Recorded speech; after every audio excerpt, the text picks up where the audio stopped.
to Miri IDF Intelligence to ask the following question. Is Hamas ultimately laughing right now? Because after Israel promised, we will not allow food, water, or humanitarian aid into the Strip until you return all of our people that you seized, innocent civilians you've dragged to dark holes underground. You're not getting water or anything until we get them back. Are they laughing at us now that Biden's come and said, well, you're going to get all the food and water you want?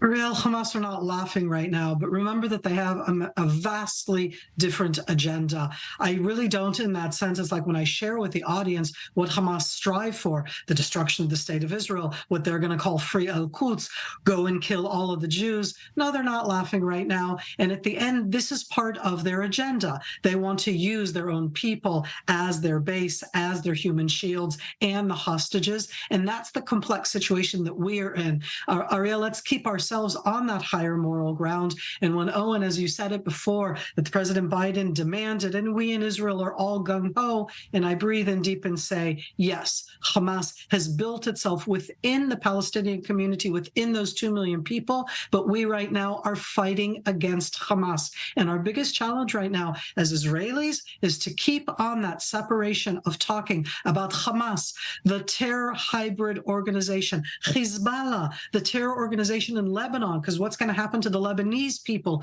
who have the exact same type of situation that when we attack, if that opens up in the north, then the Lebanese people are the ones who are going to suffer, just like the Palestinian people in the Gaza Strip.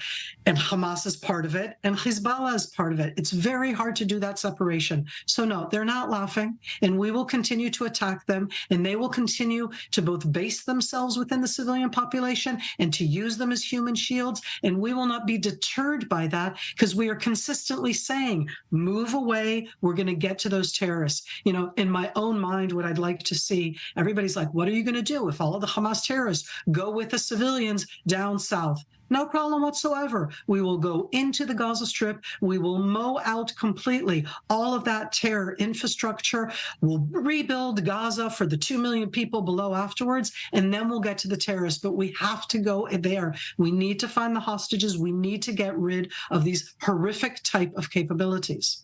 And this discussion that we're having right now has made its way as far as the United Nations. So we're going to be right back with you in a moment, Miri, as soon as we discuss just what was said by Israel's ambassador to the UN, Gilad Erdan, just the other day.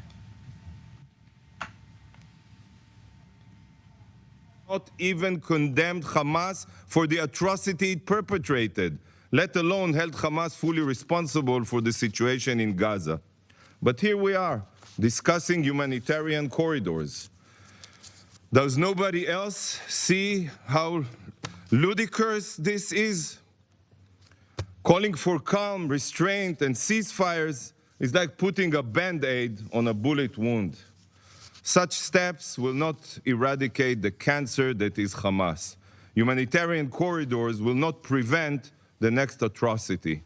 The only thing that will is the utter obliteration of this satanic entity. What are you doing to prevent this evil? This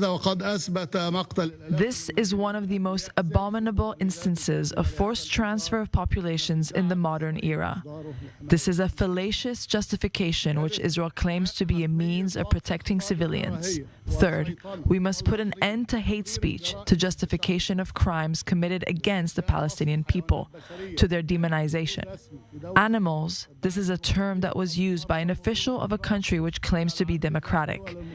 This description, these words, were not commented on by other states which continuously talk about the principles of humanity. Fourth, we need to do our utmost to put all efforts to free detainees, hostages, and ensure they are treated in keeping with international law and the principle of humanity. We are working with this vision in mind. We want to establish a ceasefire by taking measures to uphold and guarantee humanitarian access to the Gaza Strip and to mobilize sufficient aid. Coming back to you, Miri, it seems that everybody in the region and in many ways around the world and in Europe seems to be putting the entire onus for humanitarian support for Gaza civilians on Israel, whereas Egypt is sealing the border and says, don't come in, don't touch. They're allowing a few trucks in, but it seems that Israel, the party that was attacked here by genocidal monsters, seems to be the one that has to support the Palestinian civilian population during this. One of the biggest challenges that we've had since Hamas took over in 2007 in that violent coup is that here we are 16 years later, and for 16 years, nobody has ever held Hamas, the terror organization that has ruled over the Gaza Strip, accountable for anything. Isn't it great to be a terror organization? Again, I'm being cynical, and that's not a good thing to do on TV. Not only do you violently take it over, not only do you do the most horrific satanic attack that you can imagine, but you're also not held accountable. I'm constantly trying to say very clearly, we are out and against Hamas, the satanic terror organization. Hamas is ISIS, and this is not the Palestinian people. And when we look at this after 16 years that Hamas has never been held accountable, and the Palestinian people, you know what, Ariel and Owen, I'm going to say it, the Palestinian people are victims of their own leadership, their own terror organization. I can feel bad for them. I can feel bad for the Lebanese people that are about to see also the wrath of what happens when they have their Hezbollah terror organization. But at the end, I'm going to defend myself. I'm going to be on the higher moral ground. I'm going to support every word that Gilad Erdan, our ambassador at the United Nations, said. I am appalled by the reaction, not of the Egyptians and the Jordanians. They live in a vastly different narrative and framing. I'm appalled by people who can still support Hamas, not the Palestinians, Hamas, anywhere in the open, free world after the events of last Saturday. Look at yourself carefully and make sure about that. So that's part of the battle, but we're going there step by step, and we will defend ourselves and do what needs to be done.